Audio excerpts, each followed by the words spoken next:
বাড়ির একদম পাশেই একটা মেলা বসেছে, প্রায় 15-20 দিন আগে গেছিলাম, কিন্তু ভিডিওটাই পোস্ট করতে ভুলে গেছি, তাই আজকে তোমাদের সাথে শেয়ার করছি। 8টা 8:30টার দিক করে বাড়ি থেকে বেরিয়েছিলাম মেলায় যাওয়ার জন্য, যেতে ওই 5 মিনিট মতো লেগেছিল। যেহেতু এত রাত্রি হয়ে গেছে তাই মেলাটা পুরো ফাঁকা। এই মেলাটা অতটা বড় করে হয় না, তাই খুব একটা বেশি দোকান বসে না, মোটামুটি কয়েকটা দোকান নিয়েই মেলাটা হয়। আমাদের বাড়ির কাছে আরো একটা বড় মেলা হয়, হলদিয়ার ক্ষুদিরাম মেলা, যেটাতে আমি আজকেরই গেছিলাম। ওই মেলাতে প্রচুর দোকান বসে। ওই ভিডিওটা তোমাদের সাথে খুব তাড়াতাড়ি শেয়ার করবো। আসলে এখন এক্সামের জন্য একটু বিজি আছি।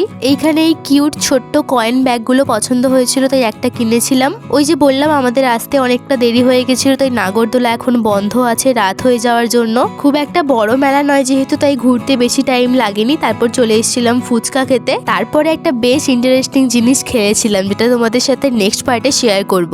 এই শীতে তোমরা কতগুলো মেলা অ্যাটেন্ড করেছো অবশ্যই কমেন্ট করে জানিও।